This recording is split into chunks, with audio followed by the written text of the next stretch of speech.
tugwaye ikaze kuri Rugimana Talk Sport. Tunakwifuriza wa gatanu mwiza cyane. Reka makuru yacu tuatangire muri Kongo Kinshasa, aho hari polemique imaze iminsi guhera mu kwa gatatu kugeza ubu ngubu. Hakaba umusore witwa Elia Meshak, muramuzi ko yanaje hano Kigali, banatwara rwose icani ibintu nk'ibyo ngibyo. Umusore wa tipe ya TP Mazembe, abantu baramuzi cyane abakurikira umupira w'amaguru mwese. Uyu musore akaba mu kwezi kwa kabiri ejo bundi yasinyiye Young Boys Berne mu Busuwisi.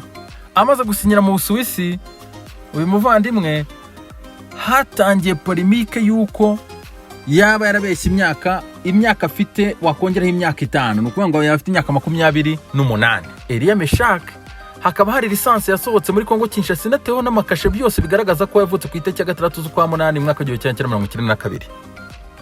Akaba afite lisansi yuko yavutse muri 1997. C'est pas vrai. Union de Footballeurs du Congo nayo yashyize hanze itangazo ivuga ati rwose tudimo turakurikirana, kandi murabizi ko UFC Union Footballeurs du Congo ari urwego rwubashywe kandi rugomba gukurikirana idosiye yose rukamenya impamvu kubera iki ubundi ibi bintu byagiye hanze. Elia Meshak kuko amaze gusinyira Young Boys Berne mu Swiss. Akaba ari muri Young Boys uhagarariye rwose ushinzwe public relation, niko navuga mu kipe ya Young Boys Berne mu Swiss.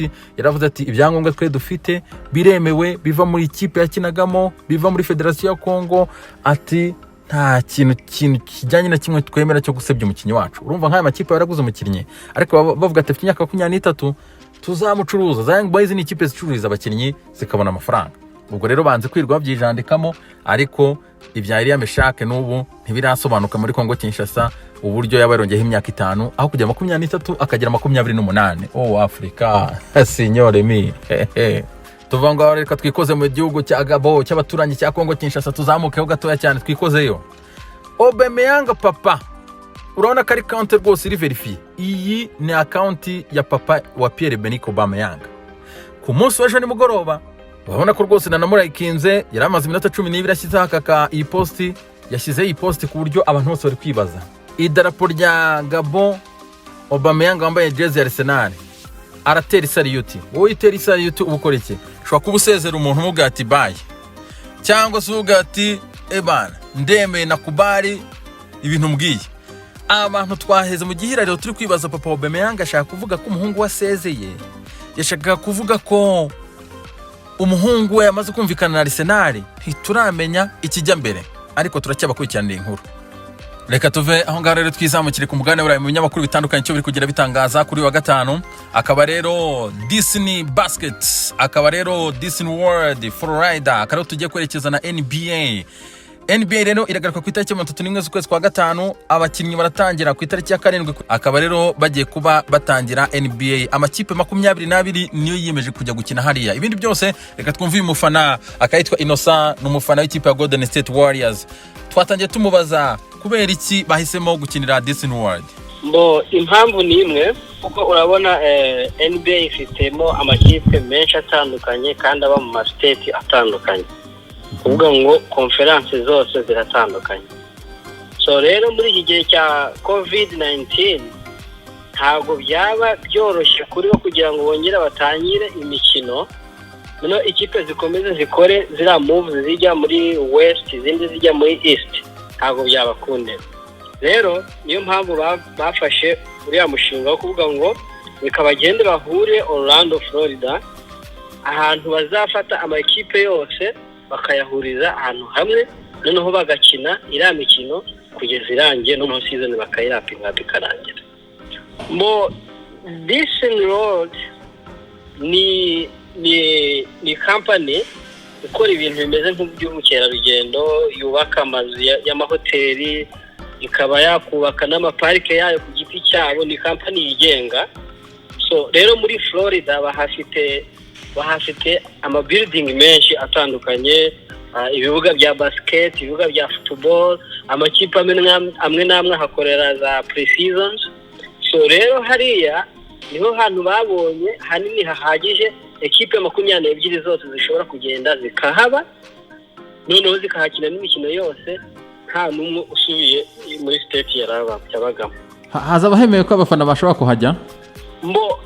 Nizo discussions bari barimo kugeza ubu. Ni umushinga wemewe na NBA ariko association y'abakinnyi ba NBA nabo bakeneye kunegoshiatinga na Disney World kubera kuko hari abashaka kuzajyanayo imiryango yabo mu rugero abandi bakaba badashaka ko haba abantu bandi bajyayo bakaba bumva ko babayo bonyine gusa kugira ngo birinde hatagira umuntu wabanduza.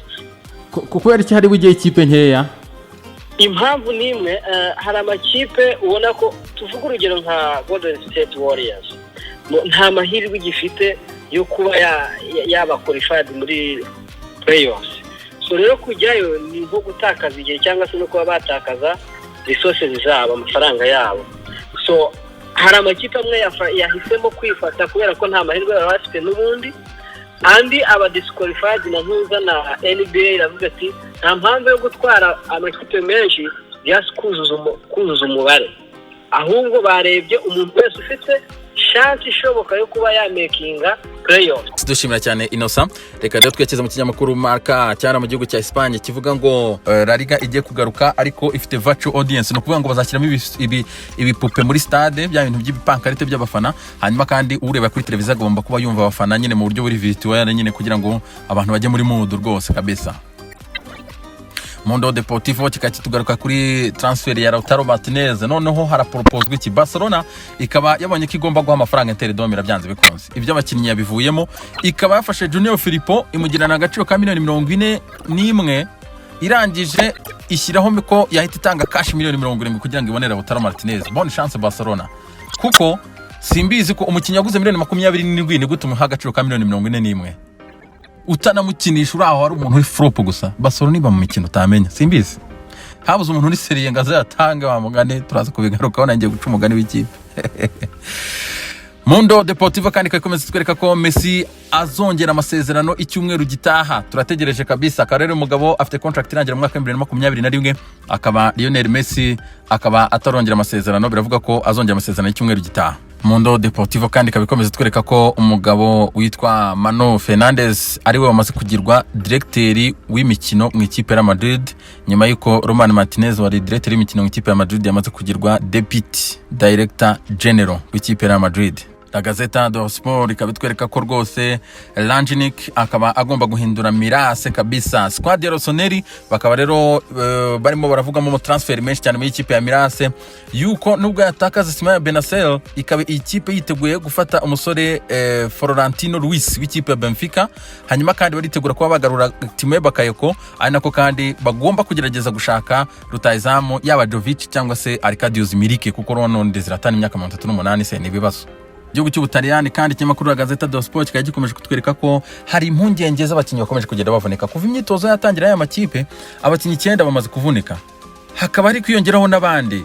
El Pipita Gonzalo Higuain nyuma yo kuza yarabyibushye rwose, uramubona ngaha n'inda yaraje, akaba yagize ikibazo cy'amamiskle bishobora kuba biri mu kute yuko atari bukine semifinals za Copa Italia. Ari nako kandi ku munsi w'ejo Sergej Milinkovic-Savic umusore w'ikipe ya Lazio Roma nawe karagize ikibazo mu ivi, akaba nawe ariska rwose kuzaba ajya hanze kuri match ya mbere bazabakina ikipe ya Atalanta. C'est pas vrai, bintu birakaze cyane. Tutivuga kandi ibya Gonzalo Higuain, ikinyamakuru Tito Sport kikakibaza inkuru aturahaguma ati cyangwa ntago haguma, ati drame yasobanurwa neza cyane na Shakespeare. Ati kuko uyu mugabo hari amakuru ari kuvuga ko ajya kujya mu kipe ya Liverpool, atari hano ari burangiza amasezerano 2021. Umubyibuho waramwishe n'abagenzi be bashaka gutwara ibikombe, bateganya kuba bafite attack ikomeye cyane kabisa muri squad. Ntawe ukimwishimiye umuntu ungana gutya, nange ni mumurebe n'ukuri kw'Imana. Maze mubereka mu kanya ariko namugere mugarure mu murebe, rebera n'ukuri kw'Imana ukuntu uyu n'umukinnyi w'umupira w'amaguru. Akaba rero entreta tutegereje tukareba Gonzalo Higuain araguma koko iyi sama irarangira, izi matches zirarangira agume mu ikipe koko ya Juventus. Anako kandi tugaruka mu kinyamakuru wa Gazzetta dello Sport kitwereka ko yitwa Marcelo Brozovic kabisa. Conte akaba ari gushaka uyu munyakroatia ahaguma, kandi akaba inkingi za mwamba kabisa z'ikipe ya Inter de Milan hagati mu kibuga, akaba rero ashaka kumwongeza amasezerano kugira mu mwaka 2024. Rero biteguye rwose gushyira umukono mu masezerano, ibindi byose bakaba bamaze kubyumvikanaho. Corriere dello Sport kandi ikaba itwereka ko habaze kuboneka kabisa go ahead ya mikino kimwe cya kabiri kirangiza cya Coppa Italia. Akaba rero kuri 12 azari kwa gatanu ikipe ya Juve izakira AC Milan, ari nako kandi umukino ubanza banganyije ku kimwe kuri kimwe. Hanyuma kwa gatandatu ikipe ya Napoli kuri San Paolo ikazakira Inter de Milan, umukino ubanza rero byari kimwe ku busa.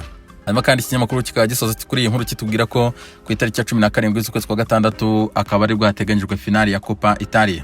Ari nako kandi Corriere dello Sport ikomeza kutwereka ko ikipe ya AS Roma yamaze gushyiraho igiciro kuri Nicolo Zaniolo ku muntu wese waba umushaka, yaba Juve yaba amakipe mu Bwongereza. Umuntu wese ushaka uyu mukinnyi akaba ari $60 z'amayero niyo mafaranga make cyane yakishyura. Reka tuva ngo twekeza mu gihugu cy'Ubwongereza mu cyamakuru The Sun kikatweka ko Chelsea yamaze kurangizana na Timo Werner, bamaze kumvikana $160 akaba ari zigiye kumutanga muri imyaka 5.